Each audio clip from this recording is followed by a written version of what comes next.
The reservation was for 7 o'clock at Bellissimo, the upscale Italian restaurant chain that had locations in 12 states. My mother's 62nd birthday and my sister Rachel had insisted on somewhere nice for once. I arrived 10 minutes early, wearing a simple black dress I'd purchased 3 years ago. Nothing flashy. Nothing that screamed money. Just clean lines and good fabric that would last. Rachel was already there with her husband David, both dressed like they were attending a gala. Rachel wore a designer dress with the label prominently displayed, and David had on what was probably a $2,000 suit. They sat at the table looking at their phones, Rachel's new Hermès bag placed carefully on the chair beside her where everyone could see it. "Oh, good, you're here," Rachel said when she spotted me. She didn't stand up. "We already ordered wine. The expensive one. Hope that's okay." "Of course." My brother Jason arrived next with his girlfriend Melissa. Jason worked in pharmaceutical sales and never let anyone forget it. Melissa was a dental hygienist who'd recently started getting lip fillers and posting about them constantly on Instagram. "Wow, Bellissimo," Jason said, looking around appreciatively. "Splurging tonight, Rachel? It's Mom's birthday. She deserves it." Rachel smiled. "Besides, David just closed a huge deal. We can afford it."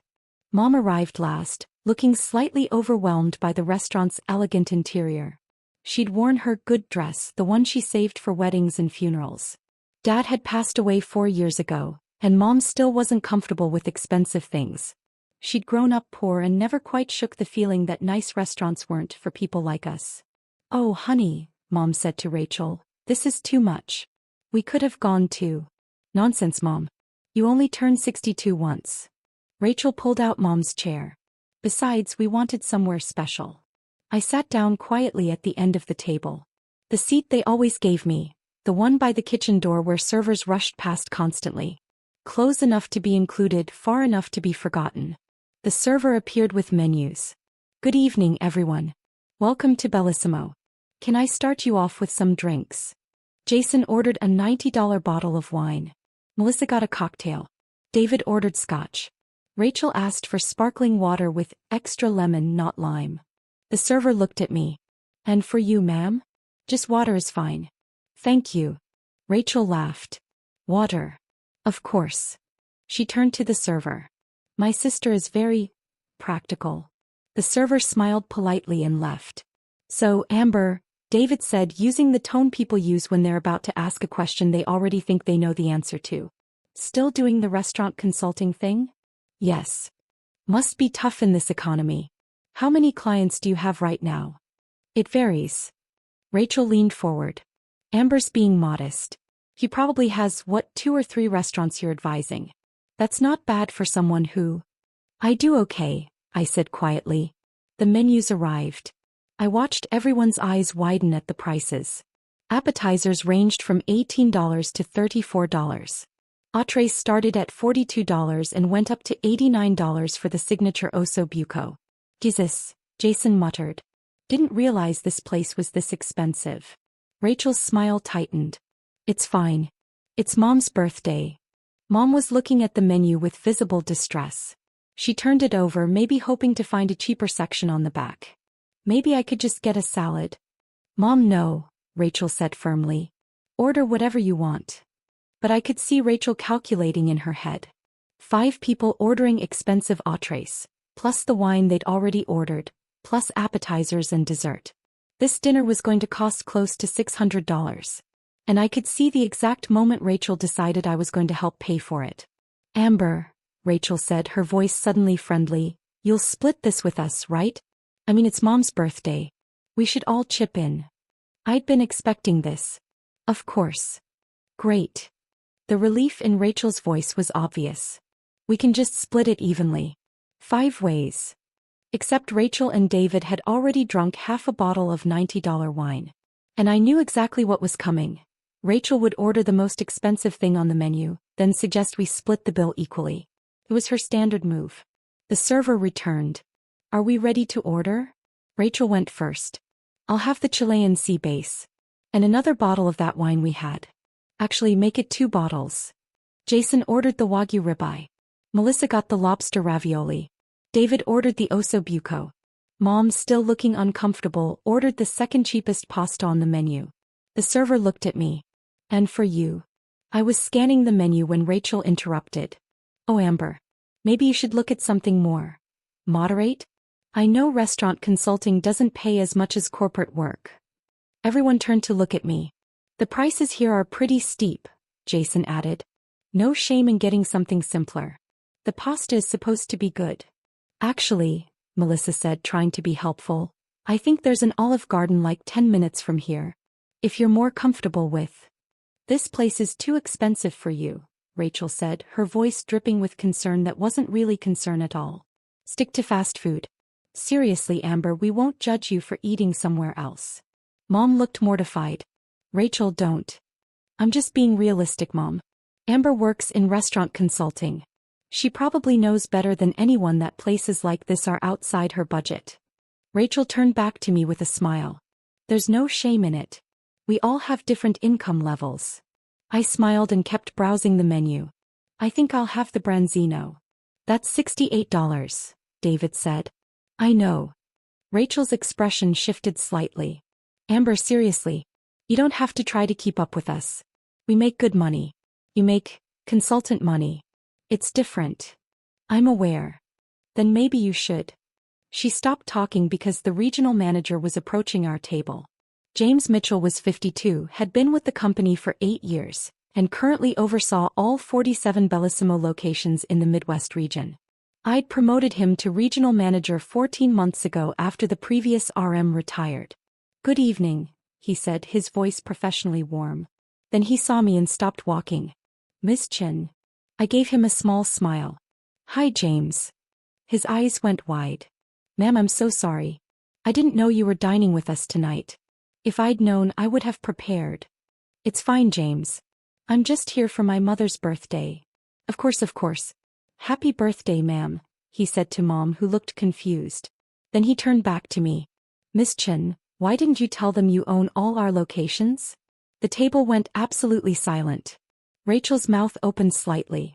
Jason's hand froze halfway to his wine glass. David actually dropped his napkin. I'm sorry, Rachel said. What did you just say? James looked confused by their confusion. Miss Chin owns Bellissimo.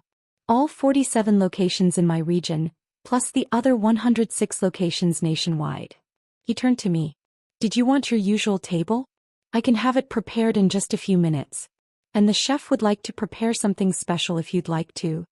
That won't be necessary, James. We're fine right here. Are you certain? Because your usual table has much more privacy and... Here is perfect. He nodded, still looking uncertain. Of course. Please let me know if you need anything. Anything at all. He turned to the server who'd been taking our order. Marcos, Miss Chen's entire party eats free tonight. Add it to my comp account. Yes, sir. James left. Marcos stood there awkwardly, his pen hovering over his notepad. The silence at the table was deafening. Finally, Jason spoke. Did he just say you own this restaurant? The chain, I corrected. All 153 locations. That's... Melissa did the math in her head and gave up. How is that possible? I bought it last year. Rachel's face had gone white. You bought an entire restaurant chain. Yes. How much does a restaurant chain cost? Jason asked. This one was $47 million. Mom made a small sound. I couldn't tell if it was a gasp or a cough. $47 million, David repeated slowly. You have $47 million. I had enough for the down payment. The rest is financed. But yes. Rachel was staring at me like she'd never seen me before. But you're a restaurant consultant. I consult on restaurants I'm considering acquiring. Then I acquire them. Then I hire people to run them. How long have you been doing this? Buying restaurants? About 6 years. Bellissimo was my largest purchase, but I own 4 other chains. Fast casual concepts mostly. 2 breakfast places, a burger chain, and a Mediterranean fast casual operation. The server, Marcos, was trying very hard to pretend he wasn't listening to every word. Ma'am, he said carefully, should I still take your order? Or would you prefer? Take the order, please. Everything is planned. The branzino for you? Yes. And Marcos? Make sure my family orders anything they want. Appetizers, desserts, wine. Whatever they'd like. Of course, ma'am. After Marcos left, Rachel found her voice again. This is insane. You can't possibly own this chain. You drive a Honda. A paid-off Honda that gets excellent gas mileage. You live in that tiny apartment. A paid-off condo. 1,800 square feet. It suits me. Jason was scrolling on his phone. Holy shit. Bellissimo pulled in $67 million in revenue last year. $71 million, I corrected. The article you're reading is from 18 months ago. And you own it. I own 78% of it. The remaining shares are held by the executive team as performance incentives. Mom hadn't said anything. She just sat there looking at me like she'd discovered I had superpowers. David, who worked in finance, was doing calculations. If you own 78% of a company generating $71 million annually, and if the profit margins in this industry are around 6 to 8%, then you're personally taking home about $4.2 million per year from Bellissimo alone, I said. Plus revenue from the other chains. How much total? Jason asked. Last year? About $8.3 million. Rachel's wine glass slipped. She caught it before it fell, but wine splashed onto the white tablecloth. She didn't seem to notice. $8 million. Per year. Last year. This year is tracking higher. Melissa's voice was small. And you let us. We were telling you about our expenses. Our mortgage. Jason's car payment. And you just listened, I said. As your family. And I wanted to hear about your lives. The appetizers arrived. Burrata for the table, calamari, carpaccio. Marcos set them down carefully, asked if we needed anything else and retreated quickly. No one touched the food. Amber, Mom said softly. It was the first time she'd spoken since James revealed everything. Honey, why didn't you tell us? Would you have believed me? Rachel made a sound that might have been a laugh or a sob. No. God, no. If you told us you owned Bellissimo, we would have thought you were delusional. Exactly. But why? Jason asked. Why keep it secret? Why let us think you were barely getting by? I never said I was barely getting by. You all assumed it. David was still staring at his phone. The business journals call you the silent acquirer. They say you've revolutionized casual dining acquisition strategy by focusing on undervalued chains with strong fundamentals. The writers at Restaurant Business Weekly have a flair for drama. There's an entire article about how you bought Bellissimo for $20 million under market value because you identified cost-cutting opportunities no one else saw. The previous owners were operating at 73% efficiency. I knew we could get to 89% within 18 months. We hit 91% last quarter. Rachel was shaking her head slowly. I told you to stick to fast food. You did. I said this place was too expensive for you. You did say that. Oh my God. She buried her face in her hands. I'm the worst person alive. You're not, I said gently. You just made assumptions based on incomplete information. I told the woman who owns this restaurant chain that she couldn't afford to eat here. Jason started laughing. It began as a chuckle and built into genuine laughter. Rachel told our sister, who owns 153 restaurants, to go to Olive Garden. It's not funny, Rachel said, but her lips were twitching. It's a little funny, Melissa said. Even David cracked a smile. You did suggest she eat somewhere else. I'm never living this down, am I? Probably not, I agreed. Mom was still quiet. She reached across the table and took my hand. You did this yourself? All of it? Yes. Since you were, what? 26. I bought my first restaurant at 27. A struggling breakfast place that was 2 months from bankruptcy. I turned it around, sold it for profit, and used that money for the next acquisition. And now you're 33. With 5 restaurant chains, 17 individual restaurant locations not part of chains, and a consulting firm that advises other buyers.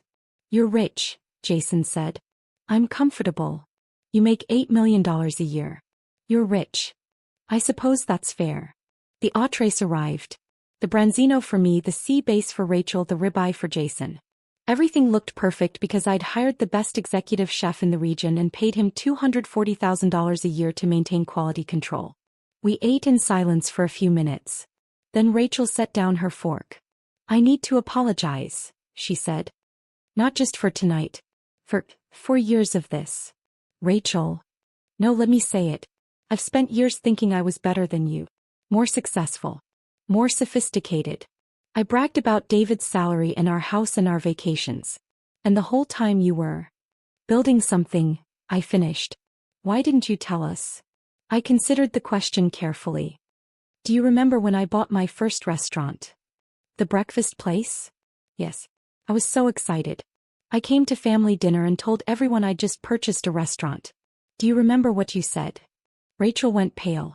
"Oh no. You said, 'That's cute. Like playing business with real money.'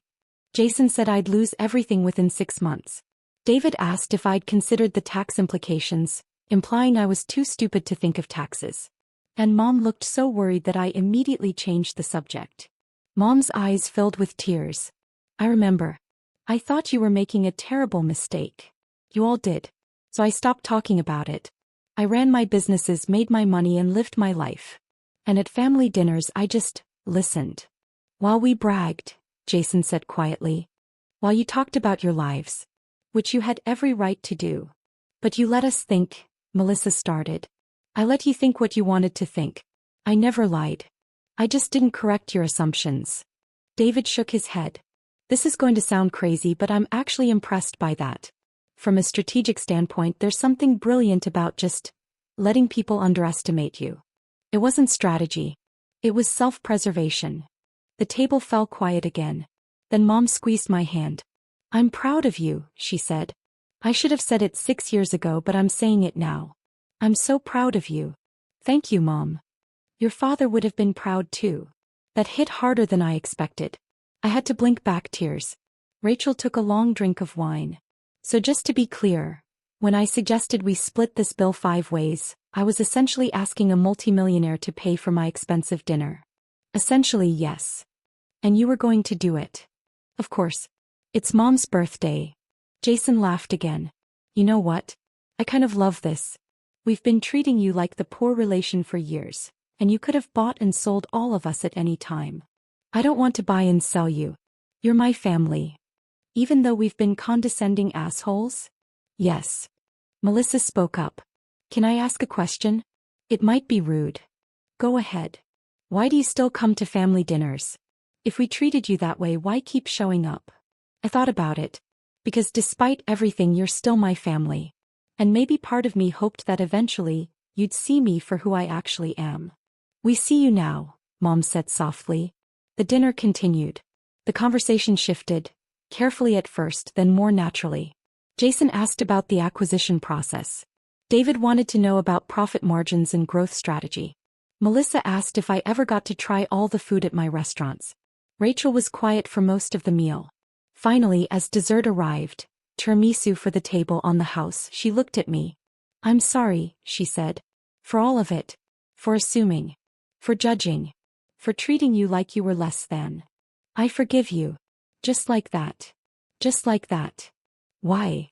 "Because holding grudges is exhausting. And because you're my sister." She wiped her eyes. "I'm such an idiot." "You're not. You just learned something tonight." "What's that?" "That success doesn't always look like what you expect it to look like." James appeared again as we were finishing dessert. "Miss Chin, I wanted to personally ensure everything was satisfactory." "Everything was perfect, James. Thank you. Will you be visiting other locations soon? The Florida regional manager mentioned you might tour that area next month." "Probably. I'll confirm dates with corporate." After he left, Jason shook his head. "This is surreal. You're like a secret restaurant mogul.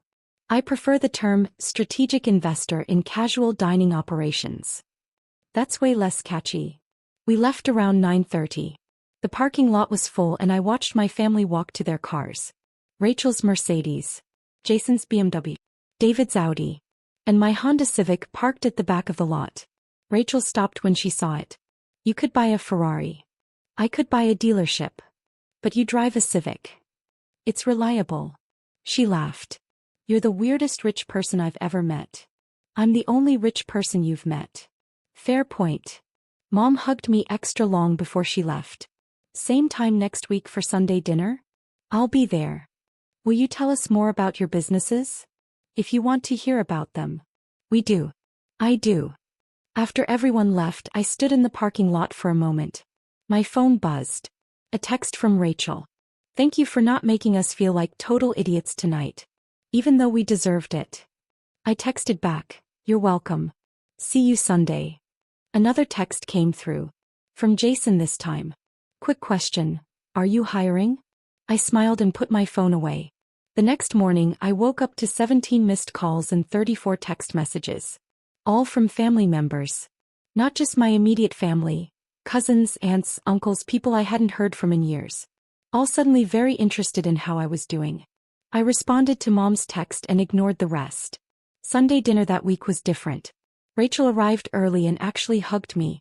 Jason brought a bottle of wine, not expensive but thoughtful. Even David seemed less condescending. So, Jason said as we sat down to eat, I've been researching restaurant acquisitions. It's actually fascinating. It can be. How do you identify which chains are worth buying? For the first time in 6 years I talked about my work at a family dinner. Really talked about it. The analysis, the strategy, the challenges. Everyone listened. Actually listened. Rachel asked questions. David offered insights from his finance background. Even Melissa contributed thoughts about restaurant marketing from a customer perspective. Felt strange. Good strange. Halfway through dinner Mom's phone rang. She glanced at it and frowned. It's Aunt Carol. She's called 3 times today. She texted me too, Rachel said. Asking about you, Amber. Me. She heard about the restaurant thing. She wants to reconnect. Rachel made air quotes. Also she mentioned that Uncle Jim's construction business needs investors. I sighed. Here we go. Over the next 2 weeks, I heard from 27 relatives I hadn't spoken to in years. All with business ideas. All needing investors. All suddenly remembering how close we used to be. I said no to all of them. The only family dinner invitation I accepted was from Mom.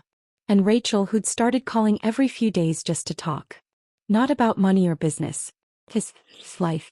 I've been thinking, Rachel said during one call, about how much time we wasted. Wasted how? Being jealous of things that didn't matter. I was so obsessed with looking successful that I never stopped to think about what success actually means. And now I think maybe success is having enough. Not needing to prove anything to anyone. That's very wise. I learned it from my little sister who drives a Honda and owns 5 restaurant chains. 3 months after the birthday dinner, James called me. Miss Chin, we have a situation at the downtown location. What kind of situation? Your sister is here. She's arguing with the manager about a bill. I closed my laptop. I'll be right there. When I arrived, Rachel was standing at the host stand, her face red, arguing with Marco, the assistant manager I'd hired 6 months ago. Rachel. She turned. Amber. Thank God. Tell this guy who I am. What's going on? Marco looked relieved to see me. Miss Chin, I apologize. This woman claims she's your sister and should eat for free, but we have no record of. Wait, I said. You want to eat for free because you're my sister? Rachel had the decency to look embarrassed. Well, I thought, you own the place. And I'm family. So I just assumed. I looked at Marco. Did my sister make a reservation? No, ma'am. Did she inform anyone of her relationship to me when she arrived? Not until we presented the bill, ma'am. I turned to Rachel. Pay your bill. What? You heard me. Pay your bill. Full price. With tip. But you're my sister. Which is exactly why you pay full price. I don't give family members special treatment. It's bad business practice. Amber, come on. It's just one meal. It's the principle, Rachel. You don't get free food just because we're related. That's not how this works. She stared at me. Then slowly she started to smile. You're right. That was completely out of line. She pulled out her credit card and handed it to Marco. I apologize. Please add 25% gratuity for your trouble. After she paid, we sat at the bar. I ordered 2 glasses of wine. I'm sorry, Rachel said. I don't know what I was thinking. You were thinking like someone who just discovered her sister is rich and figured that might come with perks. It was stupid. It was human. But Rachel, this is important. My money is my money. Not family money. I earned it. I manage it. And I get to decide how it's used. I understand. Do you? Because in the next few months, people are going to come to you asking for favors. Loans. Investments. They'll say, talk to Amber for me, or put in a good word. And you need to be ready to say no. I will. I mean it. This money doesn't change our relationship. We're still sisters. But I'm not an aita. She nodded slowly. You know what? I'm glad you said that. Because I was starting to think about asking you to invest in David's new business idea. Don't. I won't. He can get a business loan like everyone else. We clinked glasses. 6 months after the birthday dinner, Mom called with news. You'll never believe what I did. What? I retired. I sat up. Mom, that's wonderful. When? Today was my last day at the hospital. 40 years of nursing, done. How do you feel? Terrified. Excited. Confused. She laughed. I always thought I'd work until I dropped dead.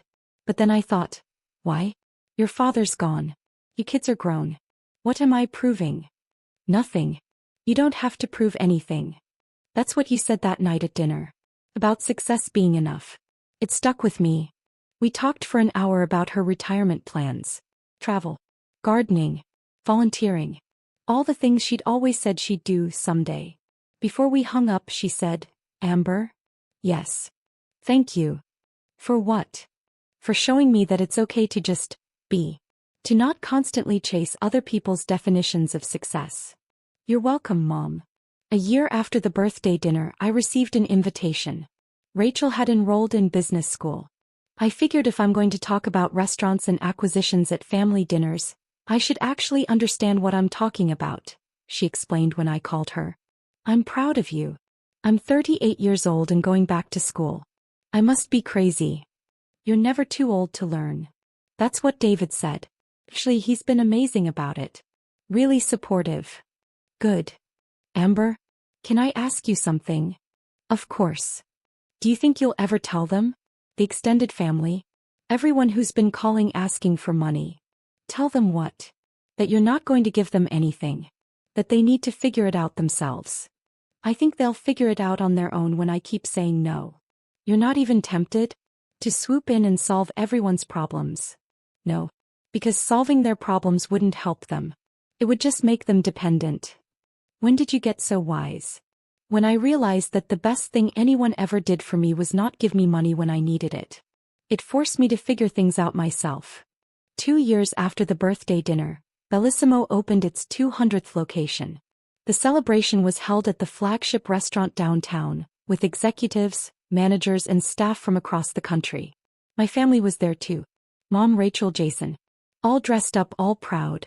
During my speech, I looked out at the crowd and saw my sister in the front row taking notes. She was doing a business school project on acquisition strategy. I saw Jason, who'd quit his pharmaceutical sales job and was now working as an operations consultant. Not for my companies but for his own clients he'd built relationships with. I saw Mom, retired and happy, wearing a dress she'd chosen because she liked it, not because it was expensive. And I realized something. The best revenge isn't making people feel bad about underestimating you. It's showing them what's possible when someone believes in themselves, even when no one else does. After the event, Rachel pulled me aside. I have something to tell you, she said. What? I'm graduating in May. Top of my class. Rachel, that's incredible. And I got a job offer. At a restaurant consulting firm. It's not yours, she added quickly. I wanted to do this on my own. I'm so proud of you. I learned from the best. He hugged me. Thank you, Amber. For everything. For showing me that success doesn't have to look like what I thought it did. For being patient with me when I was awful. For never giving up on family even when we gave you every reason to. You're welcome. As I drove home that night in my Honda Civic, I thought about that birthday dinner 2 years ago. About Rachel telling me the restaurant was too expensive. About the look on everyone's faces when they realized who I was. It had been satisfying, yes. But not because of their embarrassment. It had been satisfying because finally Finally, they saw me. Not as the poor sister. Not as the unsuccessful one. Not as the person who needed their pity or their advice. Just as me. Amber. The quiet one who built an empire while everyone else was looking the other way. And that, I realized, was worth more than all the restaurants in the world.